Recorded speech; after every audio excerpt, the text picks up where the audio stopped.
국제기구인 유엔에서 이 사람의 나이에 따라서 사회를 분류했습니다.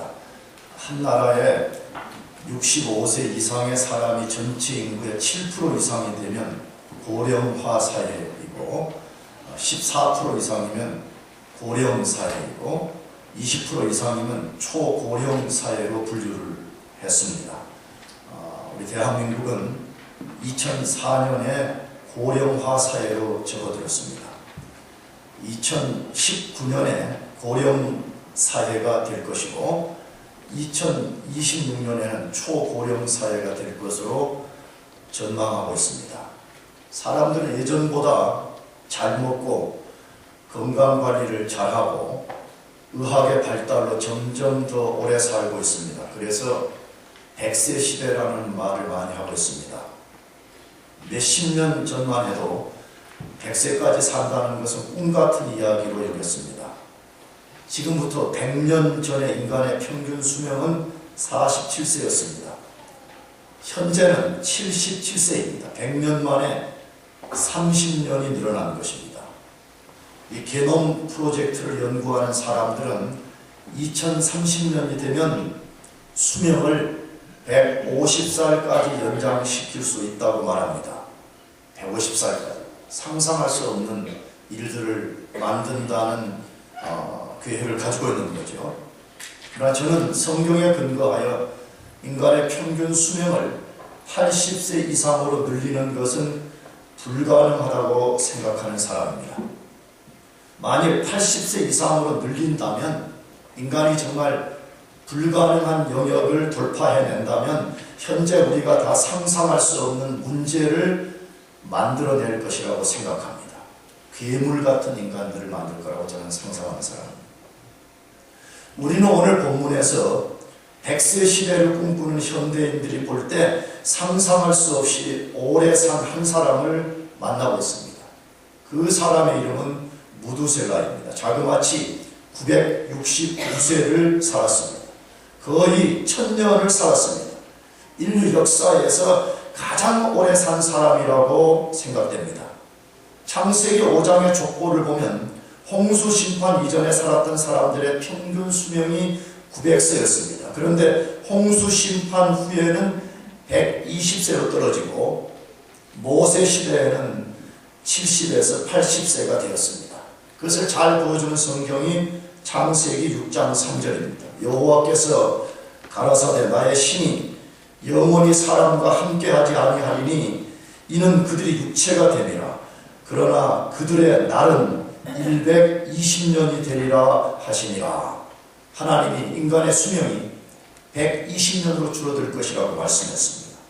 시편 90편 10절에서는 우리의 연수가 70이요 강건하면 80이라도 그 연수의 자랑은 수고와 슬픔뿐이요 신속히 가니 우리가 날아가나이다 라고 말씀합니다. 이 두 구절을 보면 왜 인간의 수명이 갑자기 짧아졌는가에 대한 대답을 제시해 주고 있습니다. 왜 인간의 수명이 갑자기 짧아진 것입니까? 자연적으로 그렇게 된 것입니까? 그렇지 않다고 방금 읽은 말씀에서 소개하고 있습니다. 하나님께서 인간의 수명을 조정하셨다라고 소개되어 있습니다. 그렇다면 왜 하나님이 인간의 수명을 그렇게 조정하셨을까 하는 것입니다. 왜 900세를 살던 인간 120세로 낮추고 120세 살던 인간을 왜 80세, 70세로 조정하셨는가 하는 것입니다. 이 조정으로 나타나는 변곡점, 그러니까 나이가 갑자기 수명이 줄어드는 그 변곡점을 통해서 여러 가지 영적 교훈을 전달하는 것 때문입니다. 여러 가지 교훈들이 있습니다. 근데 그 중에 이 부정적 교훈은 죄의 결과가 인간의 수명까지 단축시켰다는 것입니다. 그것은 앞으로 우리가 창세기 6장에 이 노아의 시대 때 홍수 사건을 우리가 공부하게 되면 알게 되는데 죄의 결과가 인간의 수명까지 단축시켰기 때문이라 이렇게 소개합니다. 또한 인간이 아무리 오래 살아도 스스로 죄로 인해 타락한 본성을 변화시키지 못한다는 것입니다. 인간은 아무리 오래 살아도 인간 스스로는 타락한 옛 본성을 변화시킬 수 없기 때문에 그대로 사는 인간을 한편에서 보면 매우 불행한 존재라는 것을 소개하는 것입니다. 오늘날 100세 시대를 만들려고 온갖 애를 쓰고 있는데 반대로 너무 많은 사회적 문제를 야기하고 있는 것을 우리가 잘 알고 있습니다. 정말 나는 하나님이 왜 인간을 100세가 아닌 70에서 80세까지 살게 하셨는가? 나는 그게 절대 하나님의 저주가 아니라고 생각합니다. 하나님이 진짜 인간을 사랑했기 때문에 그렇다고 생각합니다. 젊은이들은 이 말이 잘 와닿지 않을지 모릅니다. 그러나 우리 주변에 지금 이 100세 시대를 꿈꾸면서 만들어내는 사회적 문제가 지금 얼마나 큰가를 온 세계가 지금 보고 있잖아요. 온 세계가 보고 있잖아요. 과거 30년 전에 상상할 수 없었던 사회적 문제를 지금 만들어내고 있습니다. 긍정적 조언은 인간의 진짜 행복은 땅에서 오래 사는 것이 아니라 예수 그리스도 안에서 죽음이라는 문을 통해서 잃어버린 낙원, 즉 천국으로 돌아가는 것이라는 것을 알려주고 있습니다. 그렇다면 왜 하나님은 무두셀라를 969세까지 살게 하셨을까 하는 것이에요. 하나님은 무두셀라의 긴 생애를 통해서 인간들에게 전달하려는 큰 뜻이 있었습니다. 무두셀라는 하나님의 큰 뜻을 세상에 보여주는 기념비, 마뉴먼트와 같고 하나님의 뜻을 세상에 반사하는 거울과 같은 역할을 했습니다.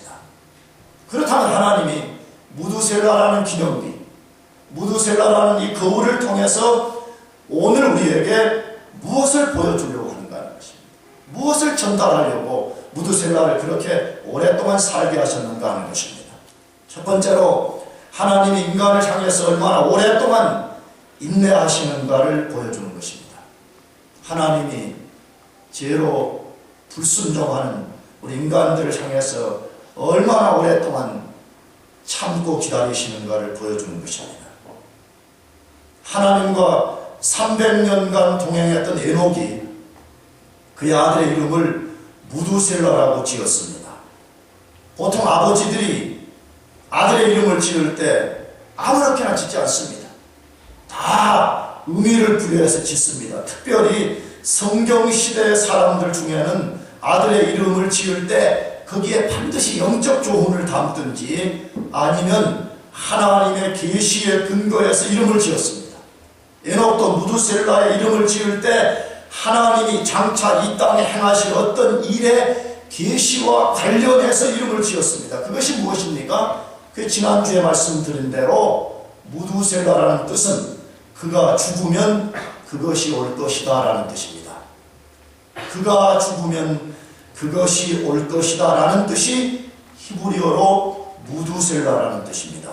물론 무두셀라라는 뜻은 무기를 가진 남자 혹은 창을 던지는 남자로 번역해야 된다고 주장하는 사람들도 있습니다.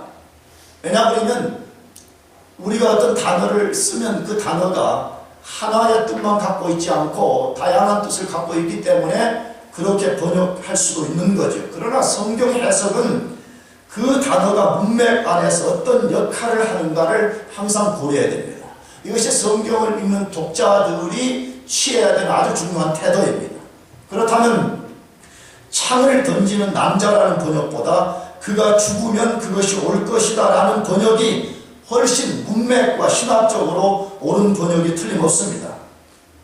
그렇다면 그가 죽으면 그것이 올 것이라고 하는 그것이 무엇입니까? 그것은 하나님이 홍수로 세상을 심판하시는 것입니다. 실제로 하나님은 무두셀라가 죽던 해에 홍수로 세상을 심판하셨습니다. 무두셀라가 죽던 해에 심판을 내리셨습니다. 그 증거가 무엇입니까? 이 5장에 인간의 연대를 잘 계산해 보면 무두셀라가 369세 때 그의 아들 라멕이 노아를 낳았습니다. 노아 600세 때 홍수가 일어났기 때문에 이 두 나이를 합치면 무두셀라가 죽은 해에 홍수가 일어난 것이 사실이고 그의 이름처럼 실제 홍수의 심판이 찾아온 것입니다. 그렇다면 무두셀라의 긴 삶과 그가 죽을 때 홍수 심판이 임했다는 것은 무엇을 보여주는가 하는 것입니다. 하나님이 인간의 죄악에 대하여 얼마나 오랫동안 참으셨는가를 보여줍니다. 무두셀라가 태어날 때 하나님 계시했어요. 이제 무두셀라가 죽으면 내가 세상을 심판할 것이다. 무두셀라가 969세 약 1000년을 살았습니다. 무두셀라 시대에 죄악만 해도 하나님이 1000년 동안 인내했다는 거예요. 물론 그 이전의 세대까지 참으신 걸 하면 우리가 상상할 수 없이 오래 참으신 거예요. 무두셀라 시대의 죄악만 해도 하나님이 약 1000년 동안 인내하셨다는 것입니다. 어느 신학자의 말처럼 하나님은 정의의 칼을 뽑기보다 긍휼의 칼집으로 심판의 칼날을 감싸기를 더 원하셨던 것입니다. 왜 하나님이 즉각 심판치 않고 오랫동안 인내하신 것입니까? 왜 하나님이 그토록 오랫동안 기다려주신 것입니까? 인간을 불쌍히 여기는 하나님의 긍휼 때문이었습니다. 이것이 인간을 향한 하나님의 가장 중요하고 기본적인 마음입니다. 인간을 불쌍히 여기는 데서 하나님의 인내가 발생했고요. 인간을 불쌍히 여기는 데서 하나님의 사랑이 우리들에게 나타나는 것입니다. 그러므로 사랑보다 더 먼저 있는 것이 긍휼입니다. 하나님이 우리 인간을 긍휼히 여기신다는 사실입니다. 이것은 오늘 본문뿐만 아니라 성경의 수많은 역사가 그것을 증거하고 있습니다.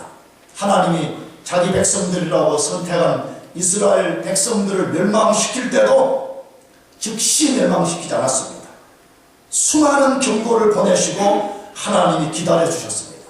그 경고와 기다림을 소개하는 성경이 무엇입니까? 그것이 열왕기하, 열왕기 상하와 예레미야, 이사야서입니다. 여러분 그것을 읽어보면 하나님이 얼마만큼 자기 백성들의 죄악을 향해서 경고를 보내시고 돌아오라고 경고 보내시고 기다리셨는가를 소개하는 것입니다. 하나님은 이 세상을 멸망시키기 전에도 셀 수 없이 많은 경고를 보내시고 기다리고 계신다고 계시록은 말씀하고 있습니다. 어떤 사람들은 계시록이 매우 어렵다고 자꾸 말합니다. 제가 봐도 조금 어려운 것 같습니다. 조금. 그렇게 많이 어려운 것 같지 않습니다. 계시록은 우리가 조금만 공부하면 계시록만큼 쉬운 성경이 없다고 저는 생각합니다. 한번 생각해 보세요. 1세기 당시에 1차 독자들인 그 계시록의 독자들에게 이 계시록을 보냈는데 그것이 정말 어려웠다면 그들이 어떻게 그걸 읽어냈겠습니까? 그들은 다 읽었어요. 근데 왜 오늘날 박사학위를 공부하고 석사학위를 공부하고 학사학위를 공부하는 우리들은 자꾸 어렵다고 그러는 거예요. 내가 볼 때는 성경을 공부하지 않아서 나는 그렇다고 생각합니다. 성경이 전달하는 기법, 그거 우리가 조금만 공부하면 요한계시록처럼 쉬운 성경이 없고 요한계시록처럼 우리를 위로하는 것이 없고 요한계시록처럼 우리에게 소망을 불어넣는 성경은 없습니다.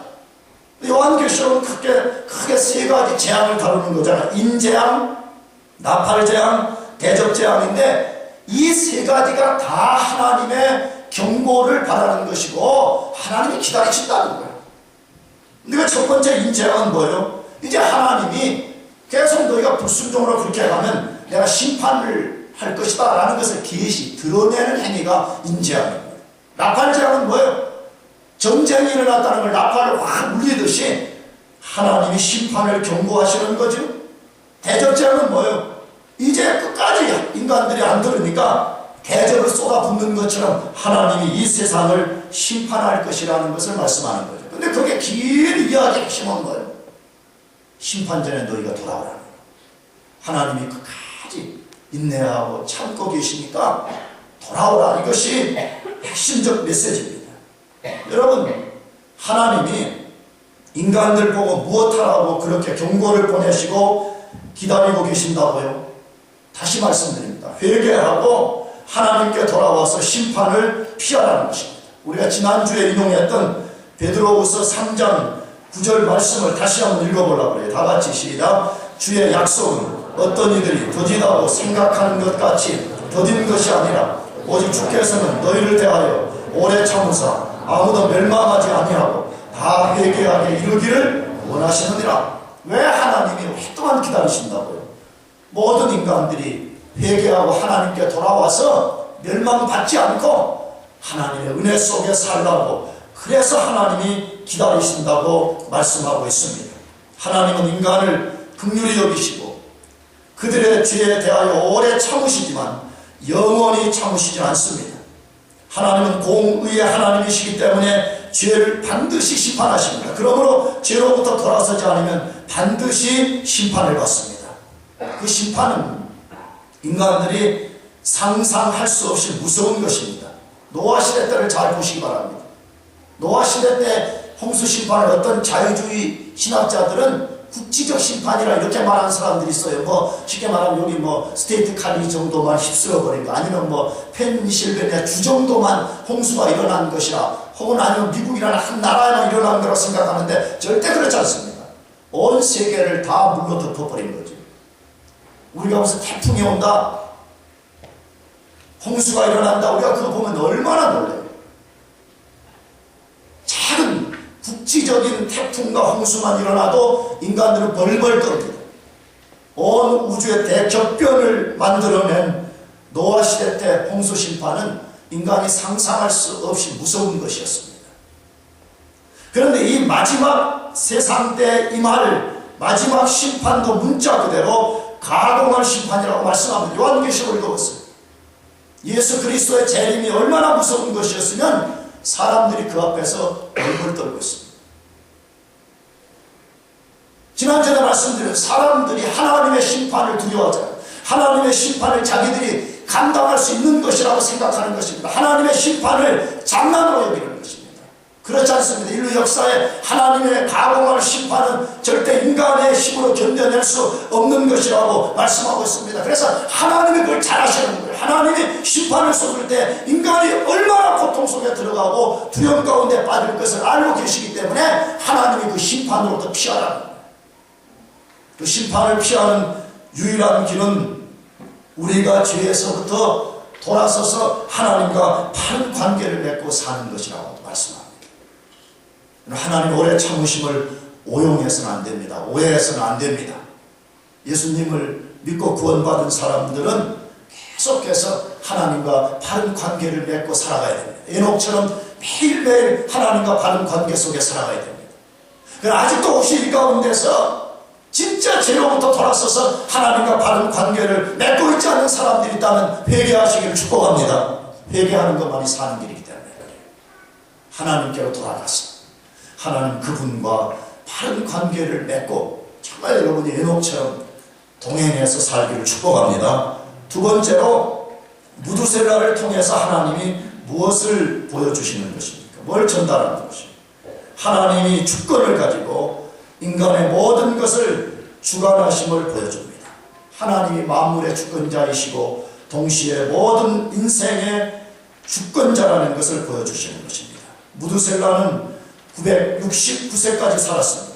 창세기 5장에 언급된 사람들 중에 가장 오래 살았습니다. 그런데 그의 아버지 에녹은 365세까지 살았습니다. 창세기 5장에 언급된 사람들 중에 가장 짧은 삶을 살았습니다. 아버지와 아들을 비교해 볼 필요가 있습니다.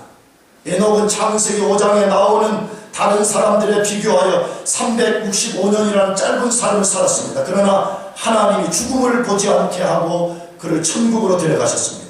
에녹의 아들 무두셀라는 반대로 가장 오랜 삶을 살았습니다. 그러나 하나님이 죽음을 경험하게 하셨습니다. 두 사람의 삶을 통해서 무엇을 보게 됩니까? 하나님이 어떤 사람은 짧지만 죽음을 보지 않게 하셨고 어떤 사람은 가장 오래 살게 하셨지만 죽음을 보게 하셨습니다. 왜 그렇게 하시는 것입니까? 하나님의 주권적 섭리와 역사 때문입니다. 모든 만물의 창조주이고 주관자이신 하나님이 주권을 가지고 모든 것을 자신의 뜻대로 주관하시기 때문입니다. 이것이 하나님의 주권적 섭리입니다. 이걸 다른 말로 하면 하나님이 모든 만물을 자신이 뜻하시는 대로 움직이고 사용하실 수 있다는 것입니다. 하나님 마음대로 하실 수 있다는 거예요. 어떤 사람은 죽음을 보지 않고 되는 하나님 마음대로, 어떤 사람은 오래 살지만 반드시 죽음을 경험하게 하는 거예요. 하나님 마음대로 하실 수 있다는 것이에요. 하나님은 에녹과 무두셀라가 부자지간이지만 아버지는 짧은 생애지만 천국으로 들려 올라가는 것을 통해 영적 교훈을 전달하게 하셨습니다. 아들은 가장 오랜 기간의 생을 살면서 삶 자체가 하나님의 계시를 증거하고 그 계시대로 되는 것을 보여주는 증거자가 되게 하셨습니다. 이것이 하나님의 뜻대로 하시는 하나님의 주권입니다. 하나님은 에녹과 무두셀라를 통해서 모든 인생을 하나님의 마음대로 하실 수 있다는 것을 보여주고 있습니다. 성경에서 가장 빈번하게 다루는 주제 중에 하나가 하나님의 주권입니다. 하나님 마음대로 하실 수 있다는 것이. 왜 성경은 그토록 하나님의 주권을 자주 언급할까요?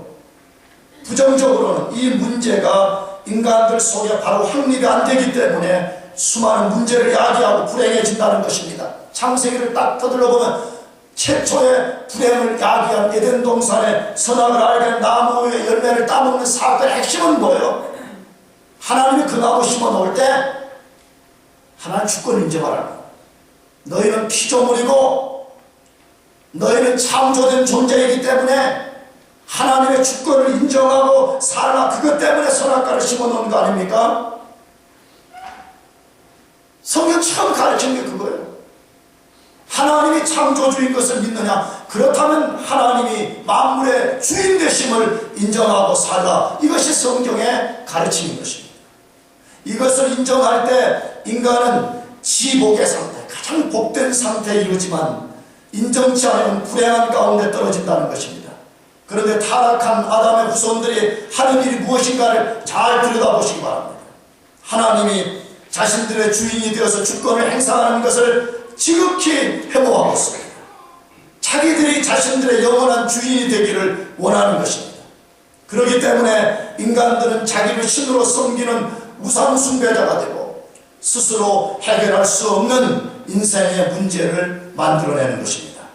그러므로 우리가 이 땅에 사는 동안에 하나님의 주권을 인정하고 주권에 순복하는 것을 배워야 됩니다.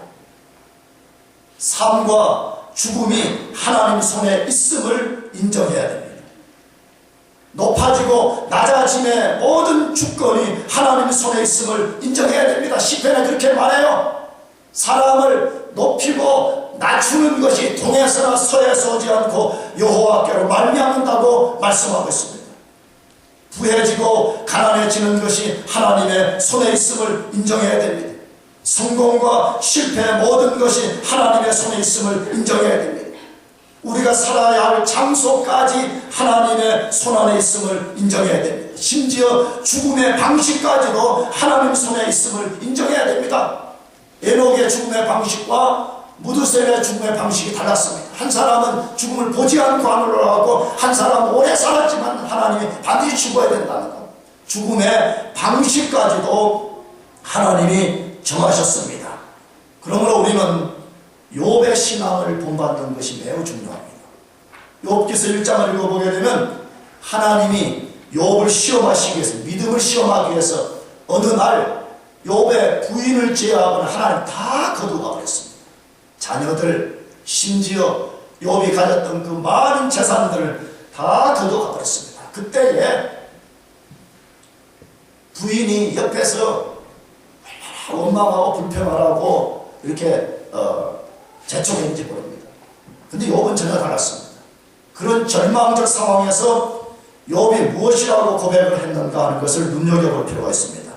욥기서 1장 20절 이하인데 우리 같이 읽어보겠습니다. 시작. 욥이 일어나 겉옷을 찢고 머리털을 밀고 땅에 엎드려 경배하며 가로되 내가 모태에서 적신이 나왔은즉 또한 적신이 그리로 돌아갈지라 주신 자도 여호와시요 취하신 자도 여호와시니 여호와의 이름이 찬송을 받으실지이다.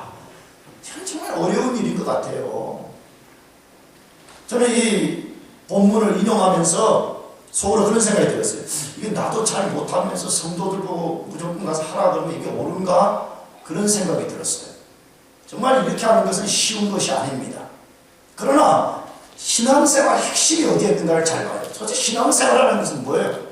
욥과 같이 하나님의 주권을 인정하는 걸 배우는 것입니다. 정말 주신 자도 여호와시요 이것을 취해가시는 이도 여호와시라. 하나님 그분이 내 삶의 주인이고 내 모든 것의 주권자라는 것을 인정하는 것을 배워가는 것이 신앙생활이잖아요. 근데 신앙생활이라는 게 뭐예요? 하나님의 주권을 인정하지 않고 자기가 주인이 되고 하나님은 나의 종이 되어서 내가 원하는 것을 다 해주는 종노릇하는 하나님. 그건 성경이 가르치는 신앙의 원리가 아닙니다. 저는 우리가 하나씩 하나씩 그렇게 해보는 것을 배워야 되지 않겠습니까? 내가 공부하는 것도, 여러분 인생의 미래도, 이것이 내 주관 아래 있지 않고 하나님의 주관 아래 있다는 것을 인정하는 것을 배워야 됩니다. 오늘 그것 하라고, 우리에게 그것 배우라고, 하나님이 모든 것의 주권을 가지신 분이라는 것, 그것 배우라고 무두셀라를 969세까지 살게 하시고 죽음의 방식까지 정하셨다, 그렇게 말씀합니다. 우리 모두가 신앙의 핵심이 무엇인가를 깊이 생각하면서 삶의 영역에서 하나님의 주권을 하나씩 하나씩 인정하여 살기를 축복합니다. 마지막 세 번째로 무두셀라를 통해서 무엇을 전달하고 있습니까? 하나님이 하신 약속의 말씀은 시간이 아무리 흘러도 반드시 성취된다는 것을 보여줍니다. 하나님이 한번 말씀하시면 아무리 시간이 흘러도 반드시 그 말씀이 성취된다는 것이에요. 무두셀라가 969세를 살았고 그가 죽던 해에 하나님이 세상을 불러서 심판하셨습니다. 하나님은 그가 죽으면 그것이 올 것이다 라는 계시의 말씀을 하셨고 실제로 홍수를 보내셨습니다. 969년이라는 긴 세월이 흘렀다면 하나님도 자신이 하신 약속을 잊어버릴 수도 있지 않겠습니까? 그렇잖아요. 1000년이나 하나님이 1000년, 거의 1000년 동안 시간이 지났다면 자신이 하신 말씀을 잊어버리고 그럴 수 있잖아요. 나도 종종 정신이 없어가지고 우리 한웅교한테 뭐 이야기하고 이분들한테 뭐 이야기하고 또 다 잊어먹고 또 나중에 내가 새로 처음 하듯이 막 말하면 응구가 있다가 목사님 지난번에 2주 전에 이렇게 하시지 않았어요? 그럼 얘 뻘쭘해. 천년이면 하나님도 자신이 하신 약속을 잊어버릴 수 있지 않았겠습니까? 그러나 하나님은 절대 잊지 않으신다는 것입니다. 자신이 말씀을 통해 홍수를 보내겠다고 정하신 날에 정확하게 심판이 일어났습니다. 하나님은 자신이 하신 약속의 말씀을 절대로 잊어버리지 않으시고 반드시 성취하시는 겁니다. 성경을 잘 읽어보세요. 조심조심해서 성경을 보면 그런가 안 그런가 하는 것이 아주 자명하게 드러납니다. 우리가 창세기를 읽으면서 자주 인용했던 창세기 3장 15절에서 여자의 후손인 예수 그리스도를 보내겠다고 하나님이 약속을 하셨고 수천 년이 지난 후에 실제로 하나님이 그의 아들 예수님을 이 세상에 보내셨습니다. 창세기 12장 3절에서 하나님이 아브라함을 믿음의 조상으로 부르실 때 이렇게 약속을 했어요. 너를 축복하는 자를 축복하고 너를 저주하는 자를 저주하신다라고 말씀하셨는데 그 지금도 지키신다. 이스라엘 역사에서 그대로 지켰습니다. 어디서 알 수가 있죠? 하나님이 아브라함 후손들을 하나님이 직접 다루셨습니다. 그런데 만일에 그걸 모르고 이방 민족들이 함부로 이스라엘 민족을 범하거나 침략이죠. 괴롭히거나 이렇게 하면 하나님이 손을 보셨습니다. 그것이 우리 출애굽기 언젠가 내가 대학부에서 설교했지만 아말렉 족속이에요. 이스라엘 백성이 최초에 출애굽해서 광야로 딱 들어왔는데 이스라엘 백성을 최초로 공격하는 족속이 아말렉 족속이었습니다. 하나님이 모세와 여호수아를 보내서 다 진멸하라 해놓고 나서 다 이 전쟁이 끝난 후에 하나님이 모세 보고 이걸 기록하라고 했어요. 뭐라고? 앞으로 아말렉 족속 영원히 멸망시켜라. 왜 그러시는 거예요? 왜 하나님이 무자비한 하나님처럼 그렇게 비춰지는 거예요? 하나님 본때를 보이신 거예요. 무슨 본때? 모델, 본을 보인 거죠. 창세기 12장에서 하나님이 언약의 조상인 아브라함과 약속을 맺었어요. 너를 축복하는 자들을 내가 축복할 것이고 반대로 내가 저주하는 자들을 내가 반드시 저주할 것이다. 왜? 아브라함은 하나님 자신의 이름을 걸어뒀기 때문이에요. 그런데 아말렉 족속이 겁없이 하나님의 이름을 걸어둔 이스라엘 백성을 공격하게 될 때에 하나님이 본을 보이는 거예요. 이스라엘 역사가 그걸 보여주는 거예요. 전부가 나가서 오늘 우리에게 그 일이 일어난다는 거예요. 우리가 오늘 믿음으로 아브라함의 후손이 되었습니다. 믿습니까? 그게 의심스러운 사람 로마서 3장과 4장을 읽어봐요. 아브라함의 혈통적 후손이 아브라함의 진짜 후손이 아니라 예수 그리스도를 믿는 우리가 진짜 아브라함의 후손이라는 거예요. 그래서 하나님은 오늘도 믿는 우리를 저주하는 사람을 하나님이 저주할 것이고 믿는 우리를 축복하는 사람을 하나님이 축복할 것이라고 지금도 그 약속을 지키신다. 놀랍지 않아요? 나가서 창세기 15장 13절에서 14절에 보면 하나님이 아브라함에게 너희 후손이 이방에서 객이 되어 고통을 받다가 4대 만에 그 땅에서 큰 재물을 얻어 돌아올 것이라고 약속을 하셨는데 실제로 이스라엘 백성이 애굽에서 430년 만에 출애굽했습니다. 하나님은 말씀하시면 아무리 시간이 지나고 아무리 환경이 어려워도 반드시 그것을 성취하시는 분이라는 것입니다. 저는 역사 안에서 하나님의 약속이 성취된 것을 예로 드는 것을 좋아합니다. 그 이유 중에 하나가 하나님의 말씀인 성경이 반드시 성취가 된다는 것을 가장 극명하게 보여주는 예가 되기 때문에 그렇습니다. 교회를 다니는 친구들 중에서도 성경에 대해서 의심을 많이 해요. 이 성경이 어떻게 하나님 말씀이냐? 물론 좋은 의심을 품는 것은 좋지만 안 받아들이려고. 이상하게 무슨 뭐 마야 달력이 어쩌니 뭐 하면서 예언을 했니 그러면 말도 되지 않는 그런 것은 조금만 맞으면 그걸 믿으려고 하잖아요.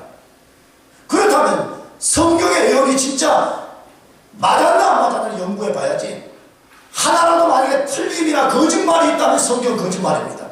근데 성경은 예언이 하나도 틀린 것이 없다는 사실 때문에 그 앞에 무릎을 꿇을 수밖에 없다는 거예요. 근데 그 중에 가장 대표적인 것이 뭐냐? 인류 역사의 패권 국가로 등장했다가 멸망을 당한 바벨론, 페르시아, 헬라, 로마가 성경의 예언대로 되었습니다. 그 나라들이 아직 등장도 하기 전에 하나님이 선지자들을 통해서 그 나라들이 등장했다가 어떤 이유 때문에 멸망을 당할 것이라고 예언했는데 그대로 되었다는 것입니다. 아니, 한 나라가 일어났다가 멸망당하는 예언을 마치기도 어려운 건데 지금 여기 5나라가 심지어는 마지막 한 나라인 현재 우리가 살고 있는 바벨론으로 불려지는 세상 나라 이것도 멸망을 당할 것이라고 말씀을 하셨고 멸망당하기 전에 어떤 현상을 일으킬 것이라고 예언했는데 그게 그대로 지금 맞아들어갑니다. 여러분 이것이 의심스럽게 여겨지는 사람이 있다면 집에 가서 마태복음 24장을 꼭 읽어보고 나가서 요한계시록을 1장부터 끝까지 다 읽어봐요. 자꾸 우리가 뉴스 같은 걸 들으면서 뭐 이런 일이 세상에 일어나지 하고 깜짝하면 놀랄 때가 많습니다. 그러나 성경을 읽는 사람은 놀랄 것이 하나도 없습니다. 이미 하나님이 이런 일이 일어날 것을 다 말씀했습니다. 그러므로 우리 그리스도인들은 하나님의 약속을 붙들고 살면 두렵지 않은 것입니다. 두렵지 않은 것입니다. 올 것이 왔군. 올 것이 오는군. 이런 담대함을 가지고 오히려 소망을 갖게 됩니다. 왜? 아, 이것이 오고 이것이 끝이 나야지 그 다음에 바벨론이 아닌 진동하지 않는 진짜 나라가 하늘로부터 온다는 것을 믿기 때문에 소망이 생기는 것입니다. 하나님의 말씀의 영원함과 반드시 성취됨을 성경은 여러 곳에서 증거합니다. 반드시 그대로 된다는 거예요. 그 중에 이사야서 40장 8절입니다. 풀은 마르고 꽃은 시드나 우리 하나님의 말씀은 영원히 서리라. 하나님의 말씀은 영원히 선다. 아무도 하나님의 말씀을 없앨 수 없습니다. 심지어 천지는 없어지나 하나님의 말씀은 1.1핵이라도 없어지지 않는다고 말씀합니다. 하나님의 말씀은 반드시 그대로 될 것입니다. 믿습니까? 이사야 55장 11절은 내 입에서 나가는 말도 헛되이 돌아오지 아니하고 나의 뜻을 이루며 나의 명하여 보낸 일에 형통하리로다. 하나님이 한 번 자신의 입으로 말씀하신 것은 절대로 그 말씀이 헛되이 돌아오지 않는다는 거예요. 그냥 땅에 떨어져 없어지지 않는다는 거예요. 반드시 하나님 자신이 의도한 뜻을 이루어낸다라고 말씀하고 있습니다. 그러면 얼마나 좋아요. 우리 그리스도인들이 무엇을 의지하고 신앙생활을 해야 할지가 너무 자명합니다. 학교 목사가 성경을 읽어라. 신앙생활의 모든 원리가 이상한 뭐 열광주의나 은사주의나 그런 걸 따르지 말고 이 성경에 기반을 두라고 자꾸 하는 이유가 여기에 있는 거죠. 왜 변하지 않고 반드시 그대로 되는 것은 내가 받은 은사라고 말하지 않고 내가 말하는 영적 체험이라고 말하지 않고 하나님의 말씀이라고 말씀하기 때문에 그러는 것입니다. 하나님의 말씀은 변하지 않고 하나님의 말씀은 반드시 그대로 이루어질 것이기 때문에 하나님의 말씀을 의지해야 됩니다. 신앙생활에서 하나님의 약속의 말씀을 의지하고 그것을 소망으로 삼고 사는 것보다 중요한 원리는 세상에 아무것도 없습니다. 내가 자주 말씀드려요. 자꾸 신앙생활 할 때 이상한 걸로 하고 신앙생활을 하려고 하지 마라.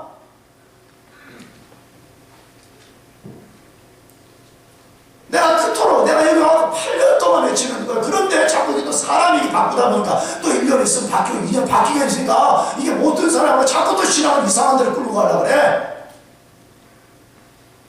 여러분, 우리가 하나님의 말씀을 알고 그 말씀을 붙잡고 그 말씀에 순종해서 사는 것보다 중요한 게 없습니다. 믿습니까? 없어요. 아무것도 없어요. 있으면 가져와봐요. 왜 근데 아닌 것을 더 중요하게 자꾸 여기고 만들려고 자꾸 그러지? 구원을 얻고 구원의 확신을 갖고 싶은 분들은 어떻게 하면 가질 수 있는 거예요? 그 답이 무엇이에요, 성경? 영적 체험을 하면 된다 그랬어요, 성경이? 노래를 많이 부르면 된다 그랬어요?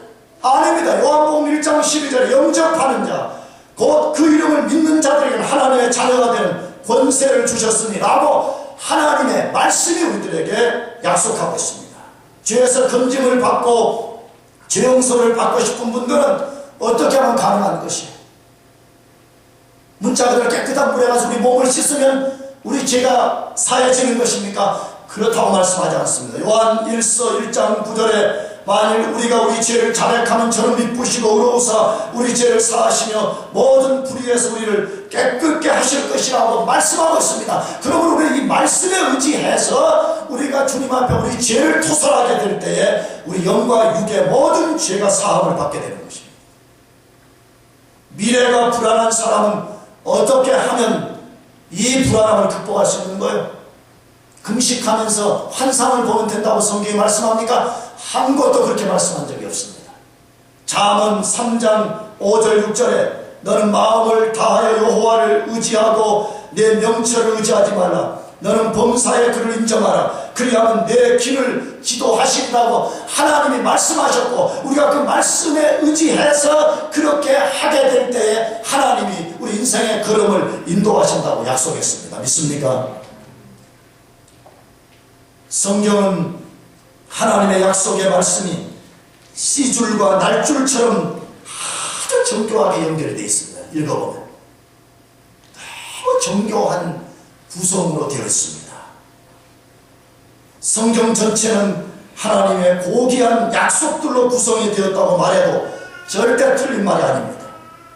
문제는 약속의 보화를 내가 직접 캐내서 내가 그 보화를 내가 소유할 것이라는 것입니다. 내가 성경을 부지런히 읽고 성경의 약속의 말씀을 깊이 묵상하고 그 약속의 말씀을 내 이 마음에 확 새기고 내가 그 말씀대로 살 것이냐 하는 것이 문제입니다. 사랑하는 교회 여러분, 하나님의 말씀은 반드시 그대로 됩니다. 믿습니까? 한번 해봅시다. 돈이 없습니까? 약속의 말씀을 붙들고 기도해요. 미래가 불안해요. 우리 인생의 목자가 되겠다고 약속하신 하나님 그분의 약속을 붙들고 해봐요. 하나님 절대 우리를 실패하지 않게 하시겠다고 약속했으니까 그 약속을 붙들고 해봐요. 조금 어려우면 어려운 환경 때문에 두려워 벌벌 떨지 말고 하나님의 약속을 꼭 붙들어 보는 것이에요. 하나님의 말씀은 반드시 성취가 됩니다. 그러므로 꼭 하나님의 약속을 의지하고 약속을 여러분 삶의 소망으로 삼고 그렇게 살아가시길 축복합니다. 기도하겠습니다.